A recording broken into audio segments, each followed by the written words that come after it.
All right, so today we're talking about Premiere Hotkeys. We're also going to talk a little bit about how I get music and where I get it from. If you haven't read the descriptions of my videos, it's always there, but I'm going to go over it real quick. So first thing is editing. So yesterday we talked a little bit about file structure, so I'm not going to go over that, but as you can see, I sticking to my words here. This is exactly how I do my files every time. So I'm going to open up this old project. This was a video dump, as I call them. They're basically clips from my iPhone that, I forgot she has the old Premiere on this one. They're video dump, just everything I shot on my iPhone, and I just throw it together in an edit. And it's kind of like a monthly diary. I try to do one once a month to just remember, the things that I've done, the stuff that I shot on my iPhone. I think it's a good way to look back at, your life. What is the deal here? Close this Premiere. There's two Premiere files open. All right. So this is a project file that I already have open. And you guys might have seen this before. I'm going to go ahead and play it back. Let me see. Yes, the audio's on. I might turn down the levels a little bit. All right. So you guys remember this. Here, let me turn it down a little more. There we go. You guys can... There we go. So yeah, this is just a bunch of clips from my iPhone. As you can see, I'll open this up real quick. So basically, there are all these clips, right? Look at all these clips. Look at how many times I trimmed all these clips, right? There's how many clips are in this edit? I don't know. It's safe to say there's probably at least 50 or 60 different video clips in there. That would take a long time to go in there and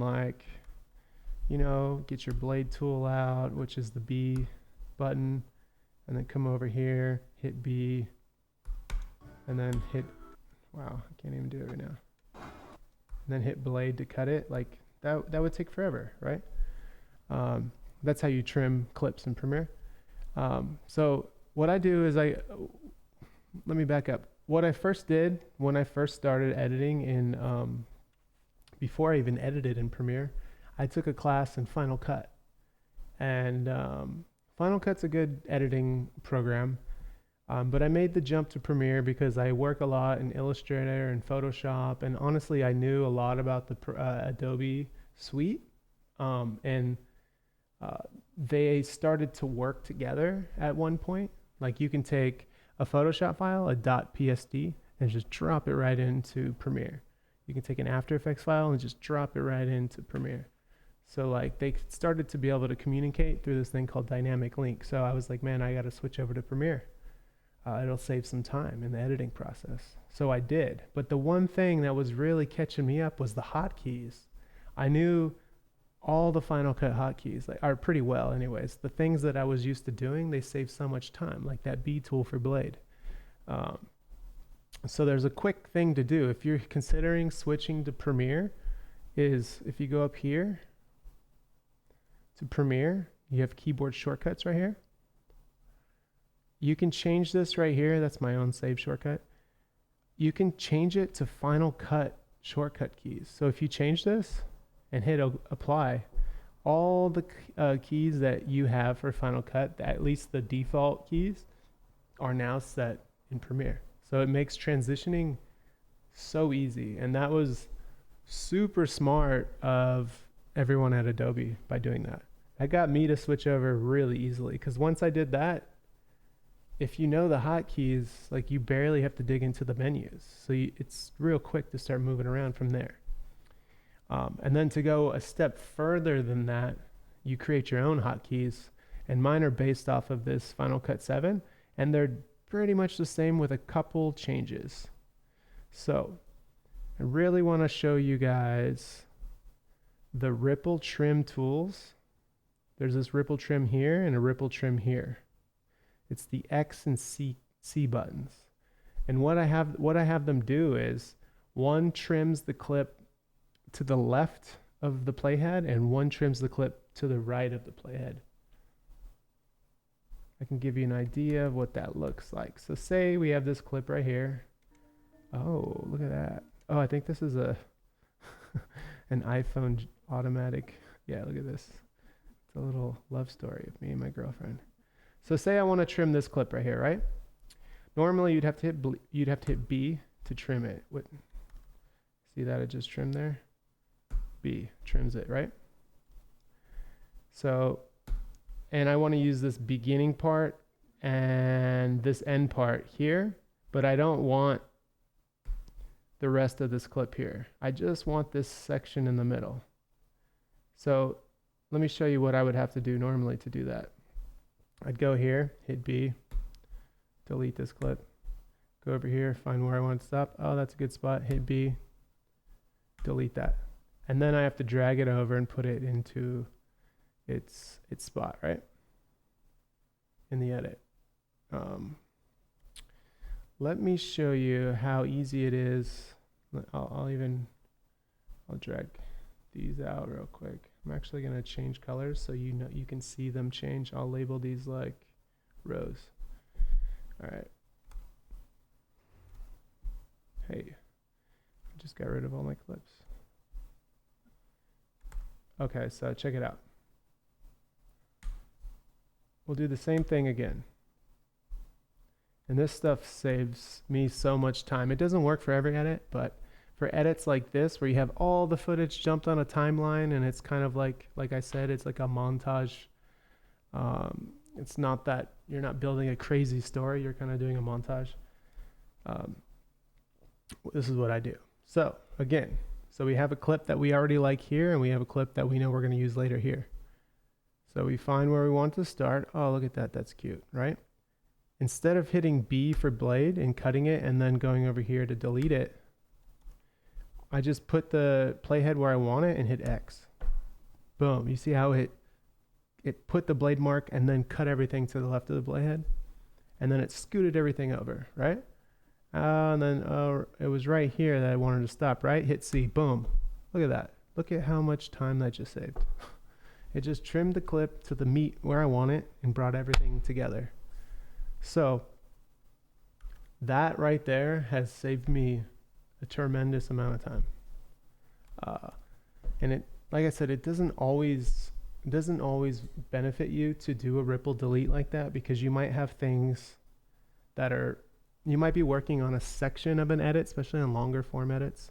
You might be working on a section here and have some stuff here. And when you start trimming it, it's going to start bringing this stuff over here. And then once you have music in there and it's aligned to music, it might really start messing with things. So you don't always want to do that. So yeah, I don't know. That's just something I wanted to share with you guys real quick. Something super easy. Let's see, go here. There we go. Yeah. So the next thing that I wanted to share with you is music. If you guys have ever taken the time to watch my video and then actually read a description, like, I'm not saying I'm sure all of you watching now read the description, but there are a lot of people who will come in and not read the description and ask a question like, what camera did you shoot that on? Or where do I find that music or something? And usually I politely say, read the description. Now, I am guilty of not putting the song artist and title in there anymore, only because sometimes I use like 5 songs, and I have a deal through MusicBed. So I don't feel like I necessarily need to attribute the artist, even though attribute the artist to the edit that I'm making, since I have a contract with them and I'm allowed to use the music. Now, if I was using this music from somewhere else and it was like a band let me use the music, obviously I would put it out more. I try to keep up on it, but honestly, especially with the daily uploads, I haven't been linking the artist. I just link the music bed. So let me show you music bed here. So this is music bed, and this is where I get all my music. Oh, now you guys saw my email. Shit. Gonna have to fix that. All right. So this is where I get majority of my music, and it's it's not anything crazy. It's not a secret. You know what I mean? There's plenty of different sources to get music like this. Music Bed they were an early adopter or promoter of my stuff. They reached out to me and they asked me if, I would be down with like a deal with them to work it out. And honestly, it has helped me tremendously because I used to pull music from SoundCloud, and honestly, finding the music is really fun that way. But what's not fun is when you spend, 4 days shooting a video and then a week editing, and then you find music and you think it's going to work and YouTube might let you monetize it, and then the video is doing well, and you're not making like Casey Neistat money on these videos, or I'm not, but like the little bit of money that comes in, the revenue that comes in definitely helps contrast the amount of time you put in to make an edit.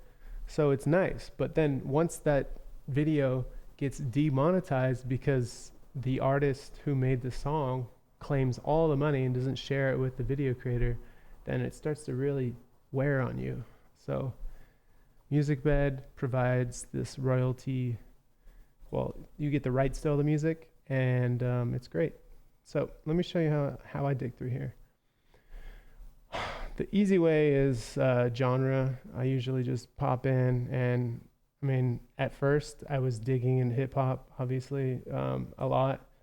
They have a lot of quick 3 to 5 minute beats, kind of tracks, and they're not always great. You gotta really play through them. So let me see if I can play some of these to you guys. Yeah. Let me turn this up. There we go. Right? So normally I try not to pick music with lyrics. So I go instrumental 99% of the time. And then from there, I start digging, and I'll be scrolling through here for a long time. And you see these little red hearts? Every red heart means I've downloaded that and used it in the edit. And that's just the way that I keep track. There's another way you can add it to project here, but these red hearts are quick visuals for me to know that I've used it before, so not to touch it, because I have accidentally used a track more than once on a video. So just digging around, that's what I do. And then lately with these, like, as the rough cuts and the hotlines and videos started to get a little longer, I tried to stay away from these hip hop tracks, especially like I try to stay away from music that I feel like, at least for the hotlines, that other people are using. So I get a little more experimental with it. If you guys saw this morning's video with Tommy, the hotline with Tommy, like that music was like, let me see if I can find it. I think I chose, what did I choose? I might have chose ambient. Oh, I know what I did. I went to attributes. So you can do all kinds of searching on here. No, I went to advanced, and I went to song length right away. And I was like, I want a song that's long. So I started it at 7 minutes, I believe. Maybe it was longer. Yeah. So I went to 7 minutes, 7:15 to 12 minutes. And then I started cutting stuff out. Like I was like, well, I do not want electronic. So exclude electronic. And there we go. We're starting to find stuff that I've used before. And these songs are a little more ambient, indie. Sometimes they're cinematic, which is a terrible word for something, I think. Let's see if this will play.